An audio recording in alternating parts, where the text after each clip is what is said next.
Welcome back to Derry Public Radio. Reporting from the basement of the Derry Civic Center, this is CM Alexander with the news. In health, Paul Edgecombe, the oldest living person in the world, has passed away at the age of 132 years. The cause of death was reportedly a malfunction in his motorized wheelchair. Georgia Pine staff had just strapped his legs into the chair before the accident, leaving them horrified and unable to remove him. Meanwhile, a spokesperson for Big Juicy Motorized Chairs has denied their chair's ability to carry such a powerful current. You're listening to Derry Public Radio. This is Derry Public Radio.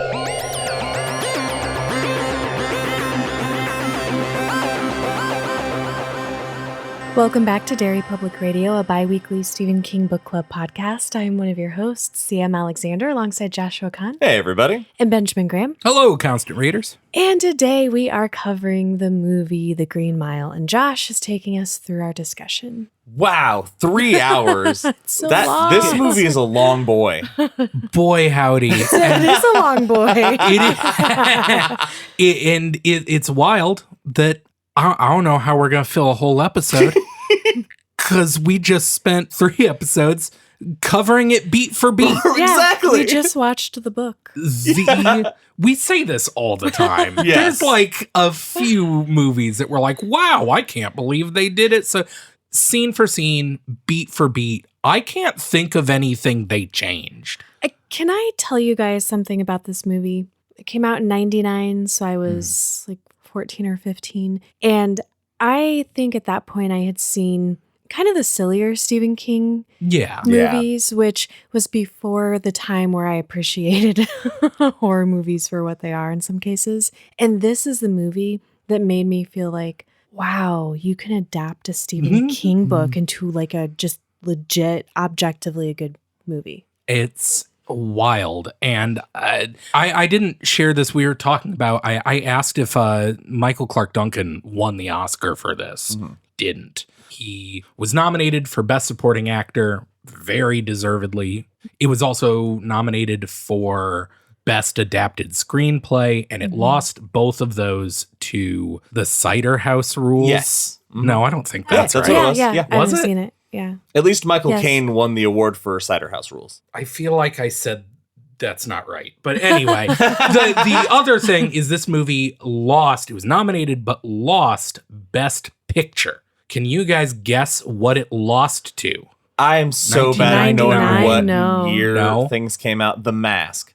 No, that wouldn't make me mad. No, what makes me mad is it lost to fucking American Beauty, an objectively shitty movie. I hate American Beauty so much, and it makes me really angry that this lost to it. That's fair. It's the same reason I was mad that Misery didn't win Best Oscar, but Deer Hunter was that year, and Deer Hunter's pretty solid. All right, let's dive into some of the stuff, because there are a few changes I wanted to point out that they streamlined these things. First off, how happy were we all to see Old Paul? Old Paul was just a bookend for the whole movie, and not like we didn't come back and visit him throughout. I read something somewhere that they originally tried to do old age makeup on Tom Hanks, but it was too unnerving, and so they ended up casting someone. You know, though, given his Paul's true age in the book, him being unnerving looking would fit. But this was not a movie this is a very serious movie. Yeah. We just have Tom Hanks come back and shoot all that stuff now, and then re-edit it together. While we were watching the movie, Josh, I think it was you or maybe our friend Andrew, who joined us for watching the movie, pointed out that they thought that this old man looked a lot like Tom Hanks. Yeah. Do we agree on that? It was not me, because I didn't. I don't agree. I don't know, because I hadn't really thought about it until it was mentioned. And then I was like, yeah. I could not. I could only see the old man from the Pixar short about the guy playing chess in the park. It took me a minute to make that connection, but yeah. Absolutely. Also, it's not a walk to get to that shed. It's a goddamn hike. Yes. No wonder. It was like a mile. It was also Through a the green woods. mile. Yeah. It was a green mile. Anyway. The important thing is when we finally meet Tom Hanks, he's peeing. That's true.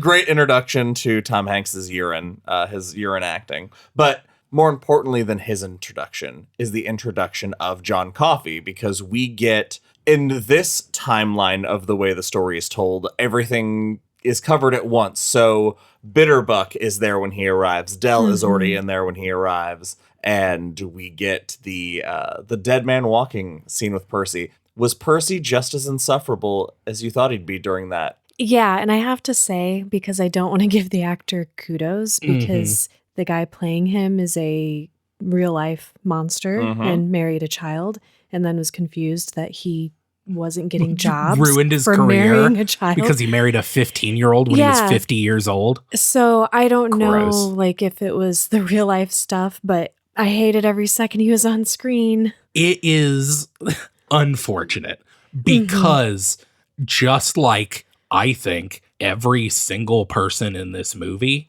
does a perfect job. The acting is great. The casting. It makes sense that a real life creep is able to play Percy Wetmore so well. Every single time Percy is on screen, I wanted to stand up and shout, "Close your fucking mouth."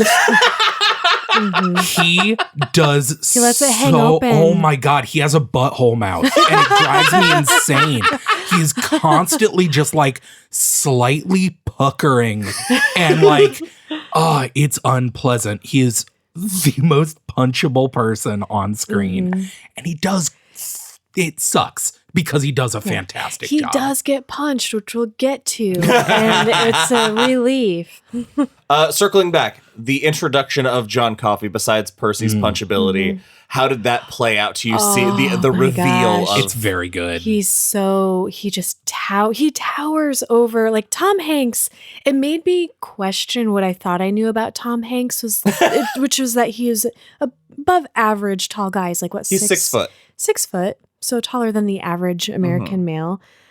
And I was like, whoa, is he like 5? He's like my height. Yeah. This movie makes me wish there was an Oscar for casting. Holy shit. Because this might be the best cast movie. Everyone is, I mean, Tom Hanks, throw Tom Hanks into anything, I'll watch it. Yeah. But of course, everyone is, we could spend the entire episode raving about Michael Clark Duncan. Absolutely. Yes. But in this opening scene, cinematically, they do so many things so incredibly well because when John is driven up, he's in the back of the prison truck. Paul looks out the window and says, they busted the back axle because it's riding so low on the wheels. And they're like, what'd they do? Blow a spring.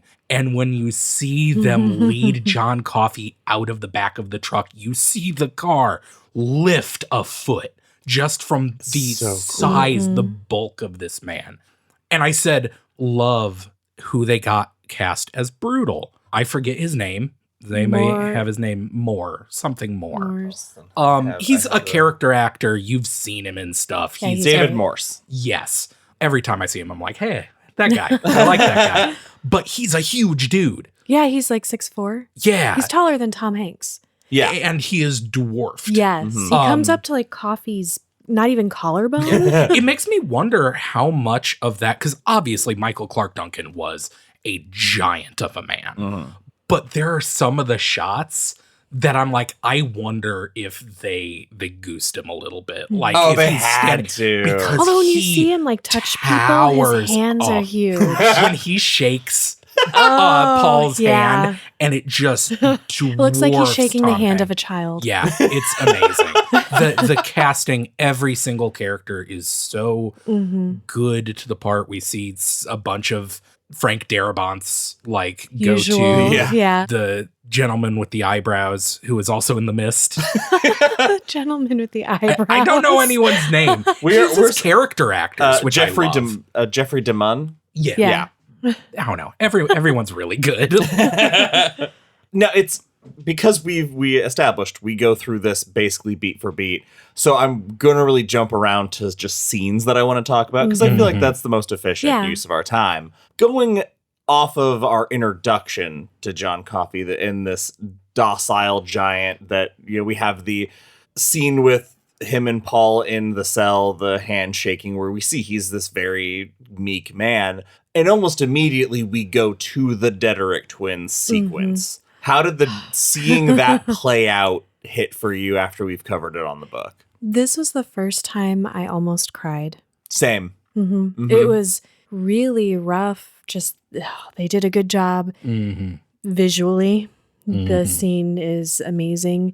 And it's his anguish really that got me, because I know he didn't kill them. So I can see like, oh, his pain is because he came across these dead little girls and he tried to help and he couldn't. And he's grieving over that so hard. There is a shot when they first hear his wailing.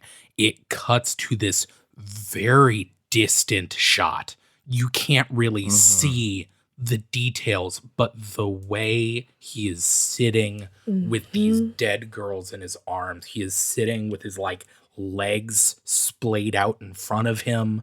It is so not the position a violent, it is so obvious. It's childlike. That it is not, it's so innocent. Yeah, like you said, CM, he's very obviously cradling and grieving these girls. He's rubbing their hair, that like the way you would if you found somebody you love, you know, you would be holding them. And but the way it is shot is a shocking a shocking shot, because he is covered in blood. And seeing it is so, it's on such another level. Seeing the grief-stricken father screaming and having to be pulled off of him, and the way that what his statements are, and then you think about those statements being read word for word in court, and how it all just, it falls into place so easily. I think Frank Darabont's just fucking good at his job. He's right? So good. He and Stephen King wrote the screenplay. He doesn't do a lot of flashy stuff direction wise. It is mostly very just shot straight on. It looks good though. The movie is pretty. It looks so fantastic. And it holds up. Yeah. It 1,000%. really does. There's another change they made to Percy's character that it's very minor, but it led to a very funny thing. In the book, it's very stated that Percy has excellent aim, as that's brought back with the gun.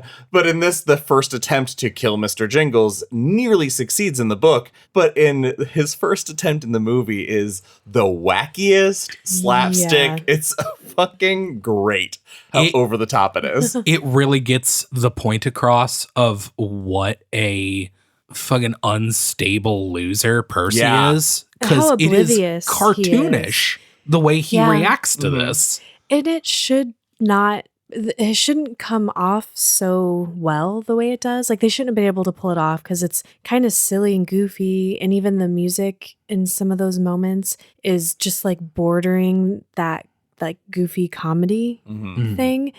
But something about the way they do it. It's the way the other characters react to it is what it is. The reactions in this movie are fantastic. The way they're not guards like, oh, shucks. They're just like disgusted. Yeah, you're right. There are a lot of shots of people just reacting, face acting, full on just going through their emotions, and it reads so well because everyone is just acting their ass off. It's great. Well, so he throws his baton at the mouse and it ricochets off the floor across the Bitterbuck's cell. So he nearly hits an inmate, and then he's throwing the trash can, and it's so loud that Brutus and Paul hear it from outside and run in. And then they come in to see Percy emptying the impossible amount of stuff from that restraint room, which is also fucking hilarious. the amount of stuff that fits in that tiny room. That surprised me. Yeah. I expected clutter, but that was like, oh, you can't even get to the back of that room unless you empty it out first. That's how stuffed it was. Great how the way it's shot, they pull everything out and they put it in the middle of the Green Mile in the exact shape that it was in the room. So you really get the sense of the dimensions of this room. It's good. The execution of Bitterbuck. Did losing everything we know about this character change it for you? No, only because the movie was 3 hours long. You're not wrong. I was too distracted by Harry Dean Stanton as Toot Toot. Oh, Toot Toot. that was great. It's like, he's so funny. They don't like go at the beginning of it. I had to say, did I miss them like introducing this character? I didn't, because they're just like, okay, we're gonna rehearse, and then they have this old dude being Toot Toot and just walking down the mile, and you're like, who the fuck is this guy supposed to be? And what do they refer to him as? He's a trusty. A trustee. I think it's kind of assumed that he's also a prisoner. Like, right? Isn't that what a trustee is? Yeah, I just wasn't familiar with that term in this context. So when they finally said that, I was like, oh, that's how they're telling us who he is, except what? Agreed. Now I want to jump even further because I want to get to Wild Bill and Wild Bill's entrance to the mile. I have 3 things I need to say first off, though, and about the fact that Sam Rockwell as Wild Bill. 1, he is certainly not 19 years old. 2, he is too charismatic. And C, he is perfect. Did you say 1, 2, C? Yes. I agree with all of that. It is. It's Sam Rockwell. He just chews the scenery. Absolutely. It is a slight disappointment to me personally that they made him not hot. That's all about Sam Rockwell. I'm with you. We all deserve a hot Sam Rockwell. Sam Rockwell, something about him. It's charisma. It's charisma, 1,000%. It just drips out of his pores. He's just everything he's in is great. Which is impressive because the character is even more unpleasant than the book, I think. He's gross. And he has these teeth that are just nasty. Like, you shouldn't be like, what's up with Wild Bill? But you kind of are. I gotta say, there's one thing that I was expecting and it didn't happen, and I was a little disappointed, is they introduce him and he is zoned out. The acting, the blankness on Sam Rockwell's face as he is like drooling and staring. I was like, wow, he's going for it. I hope he watches himself in this and goes, yeah. But they're like getting him, he's going through intake. They are changing him into his uniform, his prison uniform. And I was fully expecting the attack to be them stripping him naked and then attacking them while he was buck-ass naked.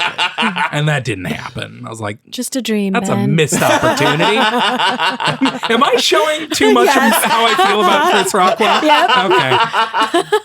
Never mind. Let's change the subject. Now, in the book, when he comes... If they would just get him in the shower. When they pulled out they the start hose... soaping him up. Yeah. The hose came out and Ben's like, maybe. Sorry, Josh. I like this movie. The fight with Wild Bill coming onto the mile is absolutely horrifying in the book, where it's talking about him. It's like he's going to saw off Dean's head with the chains. Seeing it in action, combined with the natural charisma of how Sam Rockwell is like raising high hell, is almost too funny to make I was it just scary. going to say, it wasn't in... It was well done and it was effective. I wouldn't call it intense because Sam Rockwell was having fun. Like, Wild Bill was enjoying every moment of that. As he's like getting ready, Percy calls him a wet noodle. This guy's not a troublemaker. He's a wet noodle. And then as he's choking Dean to death, he looks over and he's telling Percy, come and hit me. Come on, do it, you wet noodle. And I was like, yeah. When he kicks Tom Hanks in the dick Ooh. and you watch him collapse. Especially because Tom Hanks is the best thing Tom Hanks does in the movie is his pain acting. Oh, absolutely. He's acting with his penis. Yeah, it's very penis forward. Yes. And yeah, he's like been going through the infection, whatever. And at the start of this scene, there's a scene of him just walking up to the desk on the mile. And I don't know if either of you have ever been in so much pain that you can you're not there anymore. You can barely function as a human. Tom Hanks you can see it every bit, every movement. And then he gets kicked in the dick. And you're like, oh no. I love when they all Yes.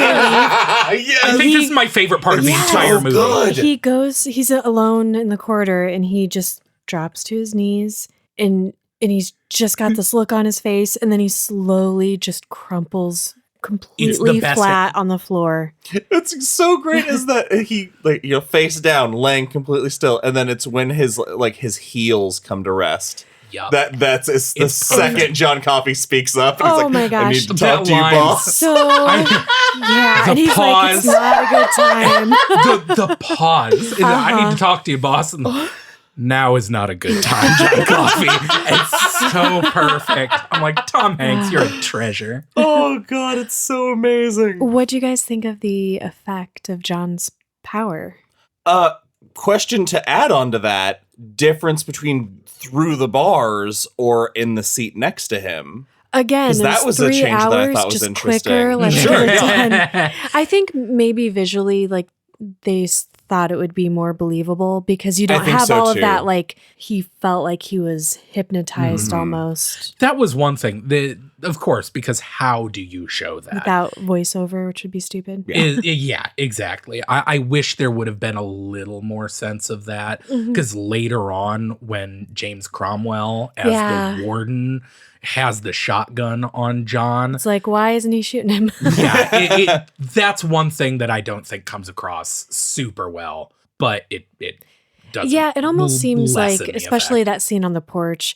If I didn't know any better, I probably would have just assumed it's his sheer presence that kind of mesmerizes you. I really like the hand, just the close up of the hand gripping his junk. I do like I liked all the light stuff. Like when he uses his power, lights explode, which is rad. But also his hands glow, and I thought that effect was nice. And then the bug effect held up really well too. The bug effect is great. That was something I was surprised how well that's held up. They do. I think it's probably better than if they tried to do the same effect now. Oh, yeah. I feel like if they tried to do it now, they would try to make it look more like bugs. And it is so due to, technological reasons, I would assume. It's very indistinct. It's just like these black it's almost like particles. But it could be this, or it could be this. Yeah, it is hard to parse what you're looking at, which I think is to the benefit of the movie. And when they poof out is really good. It gave me strong Silent Hill vibes when they turned to ash. Oh, and then oh my God, what if Michael Clark Duncan played Pyramid Head? God, that would have been awesome. I like that they went out of their way to let us know that Tom Hanks and his wife banged 4 times in one night afterwards. So much. That cut is hilarious. So fucking funny. Because we see it very like the 30s. We, instead of panning to the window and the curtains blow gently in the breeze, we are outside of the house, sort of looking up at the window, like POV. And it's dark. It's nighttime. Yeah. And thanks, Frank and Steve. Yeah. It's the middle of the night and you hear moaning and sex noises and it fades out and you go, oh, no Tom Hanks sex scene. Okay, that's fine. And then it fades back in and it's morning and there's still sex sounds and you're like, yeah, get it, Tom. And then immediately after he starts to call in sick, and we were all like, all right, sir. Why you're calling in sick. Oh, God, so good. But instead of calling in sick to have sex with the lady from Jumanji, he instead calls in sick and goes to hang out with Gary Sinise. Interesting choice to make Hammersmith his attorney instead of just a newspaper reporter who covered his story. I think it is a fantastic change because it shows how much the system failed. It's a good change. Yeah. I liked it. And Gary Sinise looks like a creep. So he's just got that face. He's got a slimy vibe. Yeah. We do get another bit of sex jokes with the cornbread. The gift of cornbread. And he's like, I love that when he gives it to Coffee, he's like, the missus made this for helping me with my problem. And he's like, what? Post-coitus cornbread. God, that's the dream, huh? You just want someone who's going to make you some cornbread after. I just love cornbread. Sam Rockwell. Cornbread and Sam Rockwell. These are the things I love. Also, his acting out, the spitting on people, peeing on people, how is that still charming? Because it's Sam Rockwell. I know. Sam, were you happy with the moon pie? Yes, although thank you for pointing out that I would have swallowed the moon pie. Although I don't, and Devin's like, you don't like moon pies, which is true. I think they're gross, but the point is, if I'm eating dessert, I'm swallowing it. It's so gross. I do not like that. Yeah. I couldn't help but think of being the actor that had to get a moon pie spit in his face. And I would not enjoy that. You know what's worse? We skipped over it, but Bitterbuck get his head shaved. Yeah, you did have a reaction to that. I looked away. Yeah. I tried to not hear it. He didn't get nicked, so there was that. At least that didn't happen. I've just been hurt too much by razor blade commercials for women. Every time. The system really hurt you. Yeah. Let's talk about the death and rebirth of Mr. Jingles. Oh. Because it's a very small change, I think. But instead of the attack on Percy leading to him wet his pants and it immediately going to killing the mouse, it is established that peeing his pants moment happens, and then this is a bit later. So you've had time to sit with the Percy being a dick and taking his vengeance out on a mouse. I was happy, though. I feel a little bit validated because Coffee heals the mouse, and it's horrible watching the mouse get stepped on. Mm-hmm. It looks like a mouse got stepped on. And when Coffee... Disagree. I thought it looked... You ever seen a mouse get stepped on? No, Ben. Don't. I have. No, stop it. No. In grade school one time, a kid brought a mouse to school and was playing around with it on the playground, and another kid ran by playing basketball and stomped on it. And fun fact, when you stomp on a mouse, all its guts come out. Oh, no! Why are you telling us this? I have... If I had to remember that trauma, after this. I haven't thought of that thought in 30 years. But it's proof that it didn't kill Del, or didn't kill Mr. Jingles, because his guts would have come out. True. Okay, so Coffee heals out of their mouth. Out of their mouth. Oh my God. There's only 2 exits. Stop it, you guys. Coffee heals him. I'm not happy about it. And, never mind. That's a different part. What? Oh. Sorry, I'm just going to say it now. Later, Coffee's holding Mr. Jingles when Del gets executed, and he's reacting to, like, he can feel what's happening or sense it somehow, and he accidentally puts some of what he has into Mr. Jingles, and you see it. You see sort of like, I don't remember if they have a visual or if it's just a sound, and then Mr. Jingles darts away. Yeah. It looks like he is crushing Mr. Jingles in his hands because he is holding them, and his hands are gripped so tight, and they're shaking. And you know the mouse is in his hands, and you're going, oh no, oh no, oh no. And then there's a noise or something, and he lets go, and I swear to God, the mouse rockets out of his hands. Yeah. He like fires out of his hands. Projectile shoots a mouse across the room, and then it scrambles away. Since we're talking about it, Del's execution. That's very well done. Wow. Effect-wise, not Percy. It's a good effect, but there is some of the, like, once he starts bursting into flames, I could not help but think, wow, that's a really high-end haunted house decor. Gotcha. Because the way the body is like jerking, it looks very... I last year, I worked at one of our local haunted houses as a haunt actor. Awesome. But they have an electric chair mannequin. It looked similar. Did you sit in Big Juicy? Oh, fuck no.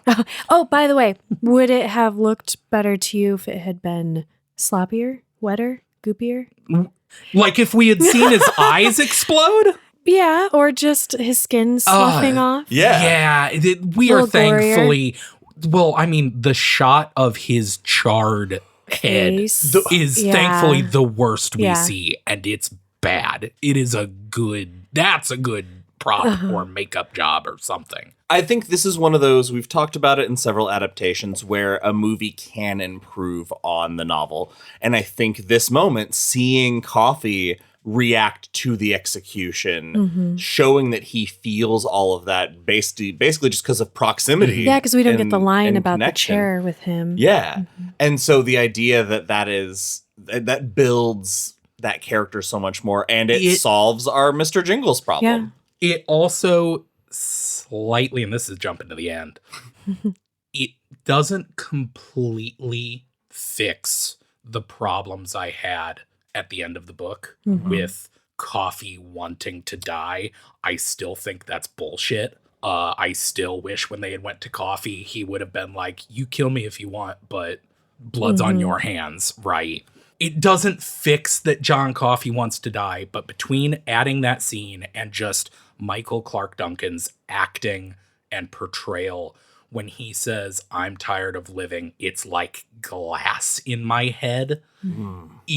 Being able You to feel for see him, yeah. his misery makes it makes you feel a little more like, okay, You look like you're I watching someone who understand. is suffering Yes. as much as he says he It is. still sucks. Yeah. I still think they should have just let him go. But I tried to get you guys to stop the movie when they're in the truck on the way to Hal and Melinda's house and call it the end. Nobody We would discussed listen. this. Our version is they sneak John Coffey out every night to give him driving lessons in that car, and then they let him take off on, Yeah.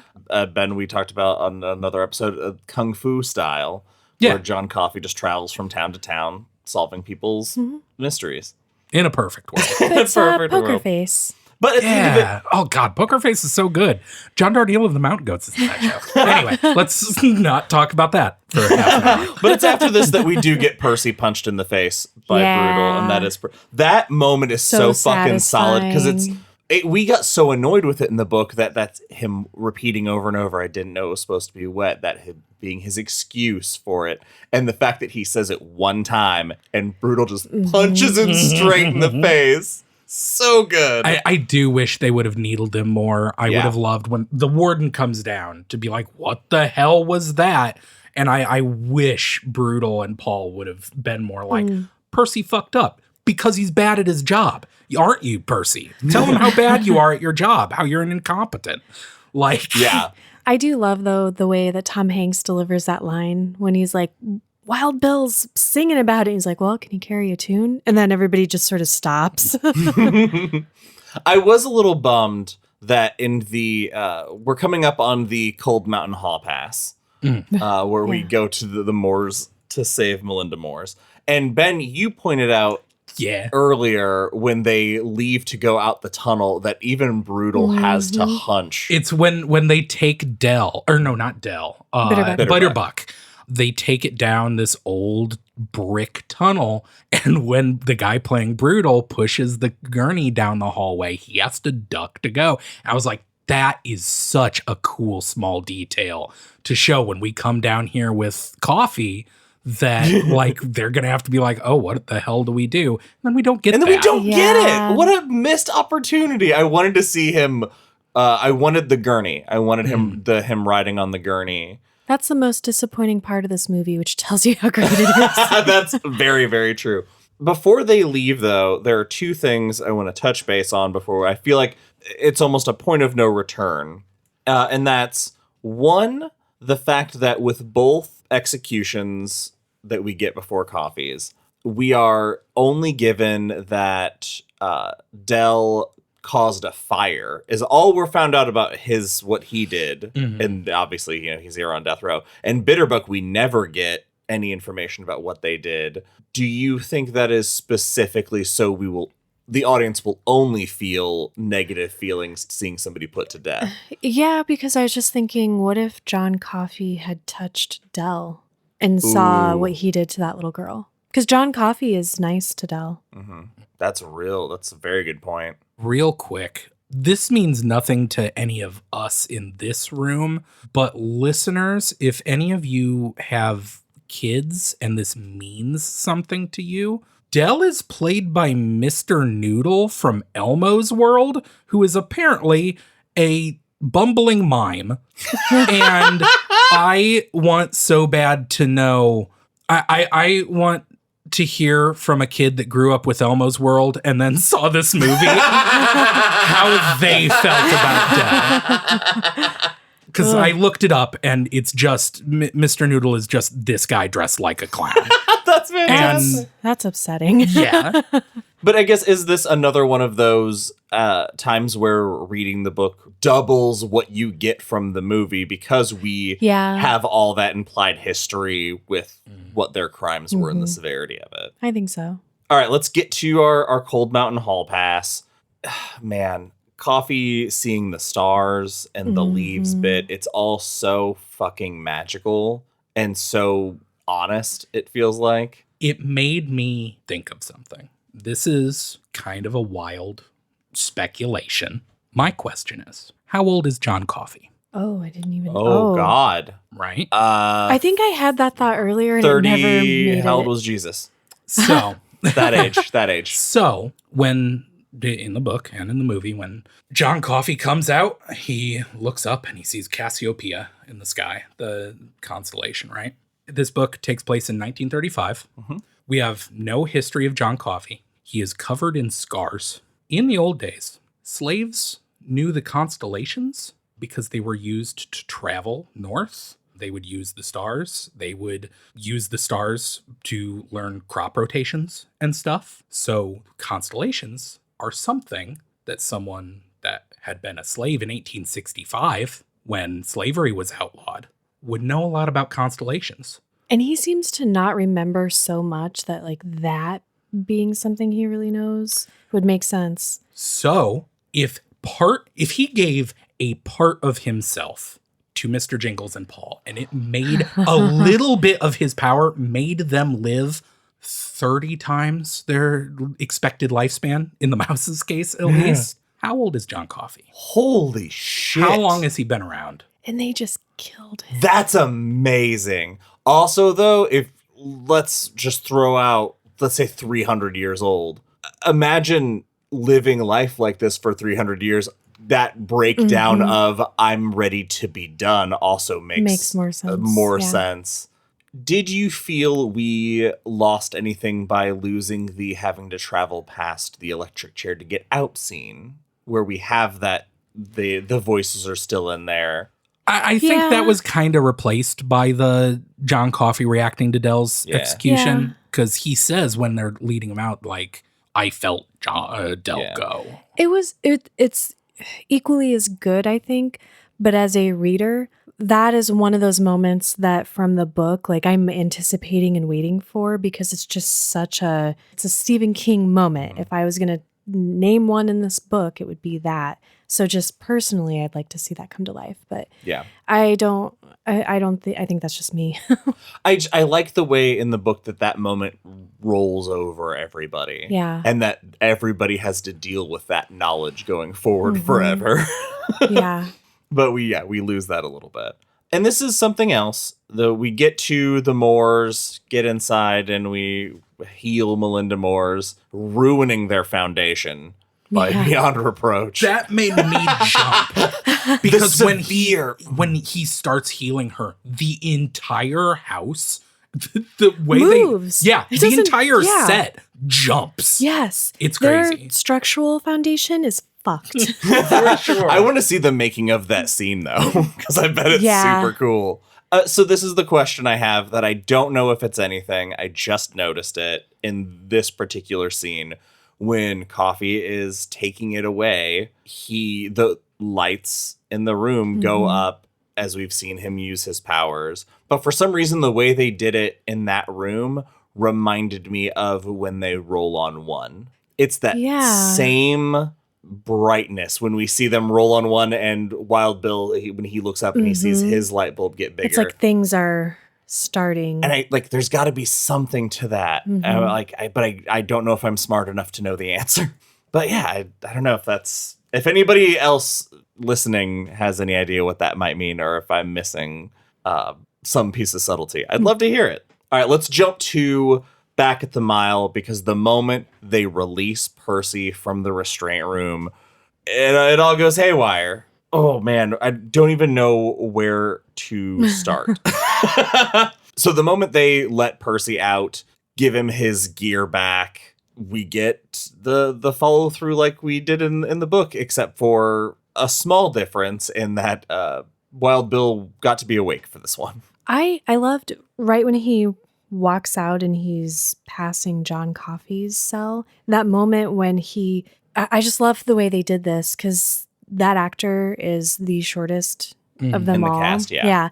And the way he looks up and up and up, and then it cuts to John Coffey kind of from his POV, and it's just when he grabbed him through the bars, it was really cool. I loved that. Oh, that's another thing. Coffee in his cell. The amount of times we see Coffee standing at the edge of his cell, but we don't see his face, because all we see is chin and below. Yeah, that also helps to make him fucking cool. Seem bigger. Yeah, and there was a moment when the camera was shooting from inside of Dell's cell out, and I didn't realize Coffee had been standing there that whole time, but he's there the entire goddamn time. And when we're like kind of behind Coffee and we're looking towards Dell, and like Paul is walking up for some of those scenes, it's from Coffee's height almost, and you feel how everybody's just tiny. Yeah.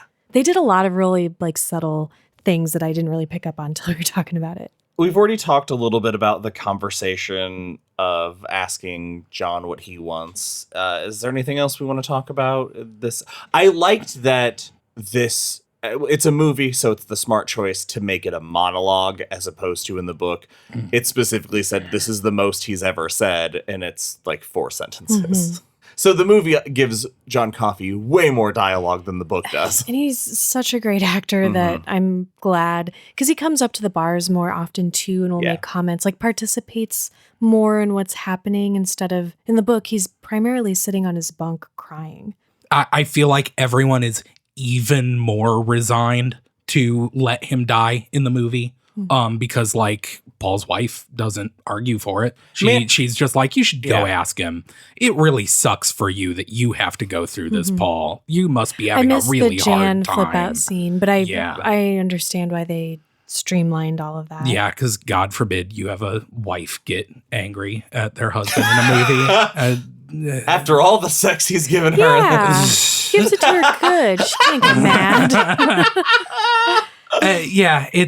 All of my complaints still stand, but Tom Hanks and Michael Clark Duncan are there. Yeah, so I have to give like the actors credit, because they make the scenes work. Yeah, they give the gravity and weight to it that you're wanting. John Coffey's last wish to see a movie. Oh man, it's so fun, because this, again, not in the book, but when I think of this movie, this is the shot I think of, is John Coffey with the projector lights or like haloing his head as he's looking onto the screen. I didn't remember that movie, that's the movie that sets old Paul off in the opening scenes. And when we get to that, it's like, aw. I don't know how I feel about that. Only because it felt like I'd never be able to watch that movie again if I then killed that guy. I'd be like, that movie's ruined I would have left the room. I guess it's not fair to say I would never stop thinking about it, but it felt weird to me that something that loosely connected seemed to bring it all back so hard, where I feel like that's not something. He'd never seen a movie though, so they were watching him watch it. That's true. Oh, no, that's sorry. a good point. You don't ever watch people watch movies for the first time, like Devin and I do to you all the time. That's So you fair. don't know the joy Got or it. sorrow. It's like only that it's in the beginning, it's very much treated like seeing the movie is what triggered him to remember this stuff to start talking about it. But then you take a moment back and realize he's spent every day with Mr. Jingles. Like Mr. Jingles has been around him every. So I think it's because his lady friend saw him react. and that's what made and him he say, like, opened I up. guess I It's have like to. when you're on the edge and someone's like, "Are you okay?" And you're like, "No, now I'm crying," because you asked if I was okay. Yeah, that's a really good point. And we do get a little bit of how close the two of them are. I do wish we'd gotten a little. I wish there'd been a little more sexual tension with these old people. I wish there'd been a little more. Sam will Rockwell they, won't took it they? all. Let's talk about the final execution of our episode. What did you guys think of John Coffey's execution scene? Hard to watch. Yes, David Moore's. Everybody did a really good job, but he's the one who got me so hard because he, like everybody, you can tell they're all devastated. And Tom Hanks's eyes are like on the verge of spilling tears. But when it cuts to him, you can see his, like, the muscles in his face are tense and shaking, like he's holding back like a sob. And It's so subtle. I didn't want to watch it. I was not looking forward to, I was dreading it. The only thing that took me out of it a little bit was when the guy in the booth is crying also, and it's like, you're not a part of this, buddy. No, they never talked.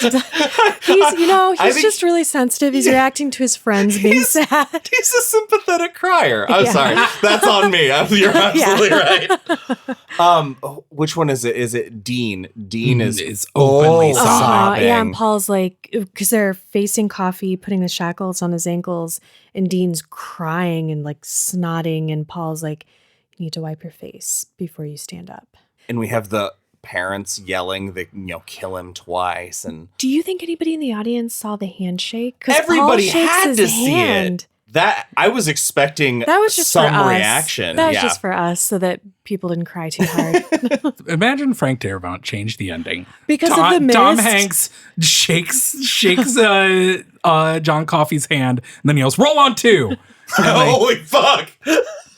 Takes them both out. This doesn't And then work they or make ascend to sense. heaven together. But in my head, this has to do with the ending of The Mist. Oh God! 'Cause- No. Ben just made me remember that John Coffey's sobbing, singing "I'm in Heaven" Yep. over and over. Don't like it. And I forgot it blissfully for a moment, and it broke my heart all over again. Hearing Michael Clark Duncan sing "I'm in Heaven" while Tom Hanks makes his voice crack to "Roll on 2," I was like, This bothered me. Oh. It is such a I think I mentioned it last. It is emotional manipulation. It is. That's what I hate everything it. is. I know, but I hate it. I would hate it if it didn't make sense, that being he just watched the movie. Yeah. Like no, that, I know. It's that just bit- it's so hard. Can I? Okay. Yeah. So in The Mist, we have like the gut punch. Oh my God! Yes. Sorry, Yeah. I Yeah. Yeah. mentioned No, it. I follow. I have to no, I'm finish the following. thought. Yes.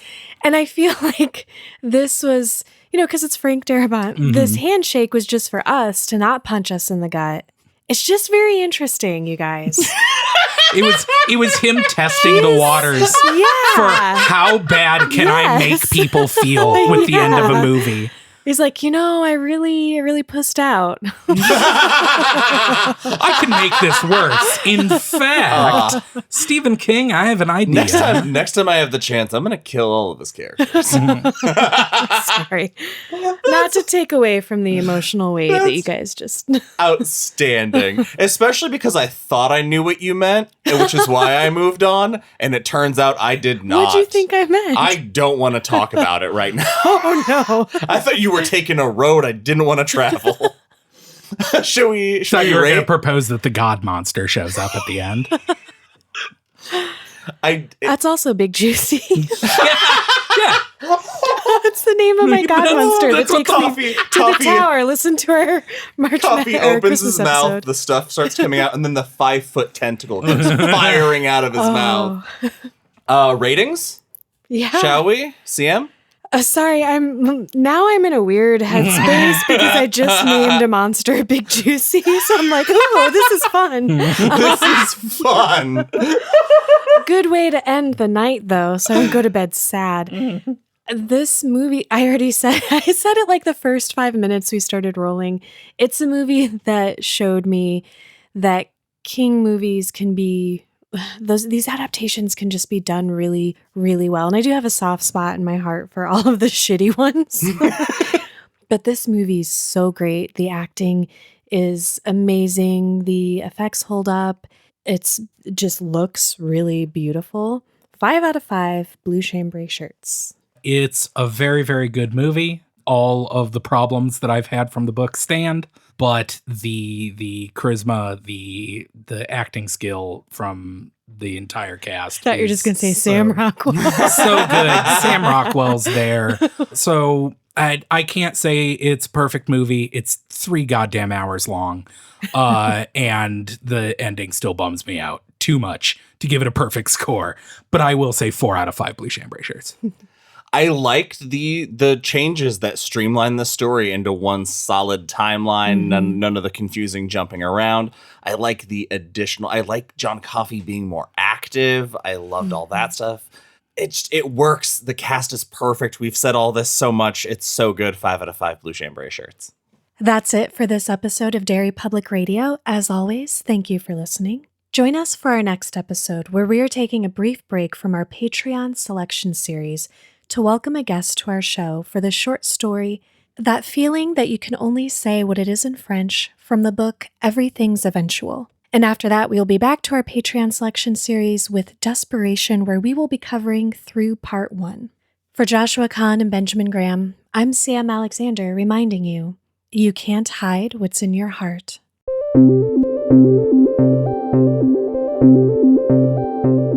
Hey everyone, CM Alexander here. Thank you for listening to The Green Mile Part 4. We hope you enjoyed it.